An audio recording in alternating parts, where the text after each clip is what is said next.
Hello and welcome. My name is Anja Monakova and I'm a product manager for SAP Intelligent RPA. In today's sessions, I will give you a quick introduction into the newest integration feature between SAP Intelligent RPA and SAP Cloud Application Lifecycle Monitoring. Before we go into the integration details, I will first give you a quick introduction about what is SAP Intelligent RPA, what is SAP Cloud Application Lifecycle Management, and then we will actually look at the integration feature and we will conclude with a quick summary. So SAP Intelligent RPA. What is an RPA? Robotic process automation. And when we talk about robotic process automation, we are talking about software robots, also called bots. So these software robots, they are intended to simulate the behavior of the human on the computer. So you can use your RPA bots to simulate button clicks or inputs of the certain values on your UI. So the advantage of the RPA compared to the traditional programming models is that you can actually automate your processes, automate your human tasks using your eyes. This means that you don't have to actually touch the backend system, but you can start automating directly through the available UIs and available methods, but simply replicating what the humans would do. SAP Intelligent RPA offers you two modes of operating your bots. The first one is unattended. In unattended mode, we're talking about digital workers. In this mode, your RPA bots running independently and they're running normally on a server. They will be scheduled either through a chunk scheduler or you can also call them with an API, but they will be executing a task independently. And of course, when it's running somewhere on the server, the operator needs to be able to monitor if they're still running and if everything is okay. And this is basically our main focus of this talk is how to effectively monitor such scheduled bots in an attended mode. In addition, we also offer attended mode, and here we also talk about digital assistants. In attended mode, the RPA bot runs on your local machine or on the user machine, and it basically assists the user with the daily tasks. The bot normally will be triggered by the user, will perform certain tasks, and then might stop and request some additional input or request validations of the data that they've done. Typical example, for example, if you're in a call center and you receive a customer call, and now you need to collect the customer data through all the systems. So instead of actually going yourself through multiple different systems and looking for the data, the bot can do that for you. And then can present the results, can present the summary, the 360-degree overview of your customer. So why should you use SAP Intelligent RPA? Well, because it can basically automate your mundane tasks, your mundane repetitive human tasks. You will actually mobilize your people, your workforce for the more high value tasks. And it will actually be cheaper for you because now you have bots which are much more cost effective than the people. You can also increase compliance because the bots can log the data. We have audit trails. You can see what's happening in the systems and you can prove that this has happened. Of course, you reduce human errors because you don't have humans anymore and the bots will do the same thing without any copy-paste errors. You can improve your return of investment because the bots can be implemented much quicker. You don't need to touch your backend systems. You don't need to create any API, a specific integration, IT projects. You can just use the available tools and automate your processes using the tools that you already have. It is, of course, it is the same reason why it is compliant with your infrastructure. You don't need to change anything. You take the available infrastructure. And of course, it increases service quality because the bots that you deploy, they can run 24/7. So they can monitor, for example, your inbox 24/7, and they can automatically reply to the customers immediately. And so you don't have to wait now anymore until someone looks into inbox and sees that there is a request. So what is SAP Cloud Application Lifecycle Management? For those of you who know SAP Solution Manager, then you know the importance of having a central dashboard, central cockpit where you can monitor all your systems across your complete landscape and you can monitor your processes end to end. And SAP recognizes the reality of our customers and SAP strategically offers 3 different solutions. We still have SAP Solution Manager, which targets on-premise customers. So it's basically the majority of big on-premise customers. This is the S4 on-premise. This is the solution for them. Alternatively, we also have SAP Focused Run. This is targeted at a specific customer which have specific needs such as high-end hybrid customers or customers who have service providers. And then finally, SAP Cloud ALM is the new kid on the block. This targets mainly cloud customers. And you can also connect your on-premise systems, but it's basically targeting as your cloud environment. It's a completely new development on the SAP Cloud Stack. And this is the one that we will now showcase how we integrate SAP Robotic Process Automation with the SAP Cloud ALM. If you look a bit deeper into the different components of the Cloud ALM, then we can see, of course, we can monitor all our processes on end-to-end. And to be able to do that, you want to monitor it across different systems. And you want to detect if something goes wrong, and you want to understand the root cause when something goes wrong. Of course, you want to be able to receive notifications and to be able to correct when something goes wrong. And if you see here, there's application monitoring under detect and diagnose. And part of this application monitoring is job monitoring.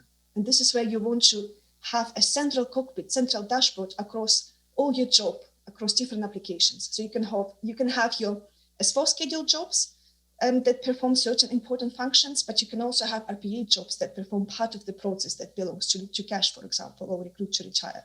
So you want to be able to have a central view on that to better understand that something goes wrong. So how will we do that? So first, you need, after you've created your automation in the RPA, you need to deploy it. And to deploy it, you first need to create an environment. An environment is basically a separation of your deployment. You can assign a specific number of agents to this environment. You configure your variables, such as credentials for this environment. And then finally, you deploy the packages. On the bottom left, you can see a screenshot of the environment, and you can see different sections that belong to that. Once you've done that, once you've deployed your packages and assigned agents and variables, you need to define the actual triggers. So triggers will say, when will the bot be executed? And we're talking here about the unattended execution, the jobs that run on the server. And for those, we have two types of trigger. So either a scheduled trigger, an example you see on the right-hand side. A scheduled trigger is basically a time schedule, which says it needs to be run every 5 minutes on certain days. Or you can also have an API trigger, in which case you'll just open an API and you can call it from an external system. Once you've defined your triggers, you can then, of course, monitor it directly in the RPA. But in this case, you will only see the jobs that belong to one RPA tenant and only to the RPA. You don't see the context, the bigger context of your processes across the whole systems. And this is why we integrated RPA with SAP Cloud ALM, because if you go to SAP Cloud ALM, you can actually see here. So the first thing when you go to job monitoring, you will see all your registered systems. And you can see your RPA tenants, also multiple tenants if you have more than one, next to your S4 systems and next to your other systems. Once you go level deeper, you can see for each system, you can see which job have been defined for the system. And that's basically more or less RPA schedules. So those are your scheduled executions. If you drill down on the job definition, then you can see the instances of execution. And you can see when it has been planned, how long did it take until it's actually started the execution, it's called start delay, and how long did it take to run the execution, and finally, what was the execution status. Finally, you can click on the one instance and you can see a bit more detail. And if it's still not enough, you can navigate directly to the RPA tenant. You see the link with the job ID, and you can navigate with more details inside the RPA. So by having this power of integrating it into the bigger cockpit, you will get a bigger context of what's going wrong, but you can also use all the features that SAP Cloud ALM offers on top. So this also offering trend reporting and deviation reporting on the job monitoring, but also subscription to events across multiple systems. So let's have a look at how it is actually done. First, to enable the integration between SAP Intelligent RPA and the Cloud ALM, we need to establish a handshake between the system. For this, we need to configure a number of URLs, which you can find in your administration guide. And once you've done that, you should be able to see your RPA system in the CALM. So right now we're in the landscape management. Here you can filter to by the service type to the SAP Intelligent Robotic Process Automation, and you should be able to see the system you just registered. You can also click on that, and then you will see some details. It's not much information currently, but in the future, you will be able to see the current status if the system is available. Now let's go back to the RPA Studio and create a simple automation that we can then deploy and we can monitor in RPA and in Cloud ALM. So the automation will be quite simple. What we will do, we will simulate a successful execution and an error, and we will also expose the delay or the duration of automation as a parameter. So the first activity is the wait. So here we will just wait for a certain period of time, which we will provide as a bot input. And then we'll also provide another bot input, which we just called is successful. And based on this input, we will either log a success. So this is to simulate our successful execution. We'll just say that's a success. Or if you want to simulate an error occurring in automation, then we'll just do that with the custom script. And in this case, we'll simply throw an error. And the error will say, that's an error. So that's very simple, but we will see that we can control the duration of the automation and the both outcomes, the both main outcomes. Let's test it. Here we can see the input and the output, the two inputs that we've defined. And let's execute an automation with a duration of 2 seconds, and let's simulate the successful execution. It will take a while to deploy the test package. It will run on my local agent, and once it's deployed, we can see it has waited for 2 seconds, and then it has logged the successful execution. The log activity has been executed, and we can see the success message. Let's quickly see what happens if we change this successful parameter to the false. In this case, again, it will wait for 2 seconds. We still left it at 2 seconds, and then an error will happen. And you can also see this error in the error tab at the bottom. So that's basically what we want to have. We want to be able also to see this in the monitoring. We haven't deployed it yet, but we already can see the debug execution in the RPA monitoring dashboard. So here we can see those two executions, 2 seconds. The first one was 3 seconds, but because 1 second took the deployment, just a bit of discrepancy for the first execution. So now that we have a sample automation, let's just deploy it. To deploy it, we need to generate a package. That's basically a snapshot of your project. Once you have the package, let's check it's here. There it is. There's the version 1.0. Once we have it, we then can go to our configured environment. I already have one. It has one agent, my local agent, and we can deploy this package. Now we can say, okay, I have one package and one agent. Now, to be able to execute an automation, I need to define the trigger. And for that unattended execution, we have two choices, RPA or scheduled. In this case, we'll use a scheduled trigger. I'll just set it to a very long duration so that it doesn't actually run, because I want to use the trigger now functionality for this demo. And here you see we can define the input parameter that the bot will accept. And we will simulate it. Let's just set it to 4 seconds, and we want a successful execution. So we've created a schedule, and now we will just use the run now function of the schedule trigger to make sure it works correctly. It will, of course, take around 4 seconds, and then we can go to our monitoring, to the jobs, and we can see the job has been scheduled. And after a while, it's running 3 seconds. And if we refresh again, then it should be successfully executed. So now it's success. Let's just do one more so that we have a couple of data, and let's now create another execution with 4 seconds and successful execution. We can see also the package and environment have been filled in the columns here. It's because it's actually running on the productive, on the concrete environment. In the column, what happens now in the column? We're now in the job monitoring, and you can see now, we can see column integration demo system has appeared here, and it says it has one job definition. If we go into the detail of the job definition, we can see that the job name that has been scheduled there is the RPA column demo, that's the name of our automation. And if we look at the execution details, we can see these two instances. They're both successful. Let's generate a couple of more details, and we won't, of course, see what happens if we have an execution that fails. So let's simulate an error.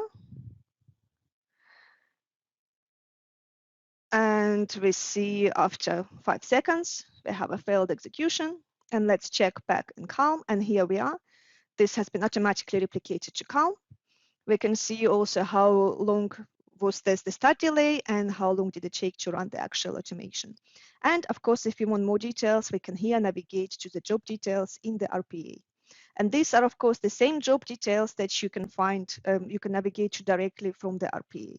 As you can see here, the input parameters that have been used for the job at the bottom in the logs, and you can see also the error message. I hope you've enjoyed the demo, and I hope you can see the power of this feature and how it will help you in your daily operations work. To conclude, I will want briefly talk about the 7 key reasons why you should use the SAP Intelligent RPA. Of course, you want to automate any underlying applications, and you want to use the best-in-class capabilities of our SAP stack. You want to have a quick return on investment, and this is why this is much easier to use RPA maybe even as a first step. You don't need to start a huge IT project for that. You want to have a holistic approach for automation. This is what we saw. That's an example. Integration between RPA and Cloud ALM is an example for that. We want to have a holistic offering from the SAP. We are targeting citizen developers. We offer a business user-friendly approach for designing your automation. Our price offering is very compelling because we offer you consumption-based price offering, which makes it very nicely, which allows you to predictably plan your automations. Then finally, we also have an artificial intelligence package at SAP that you can also use together with SAP RPA. And of course, it wouldn't be complete without the reference to the COVID.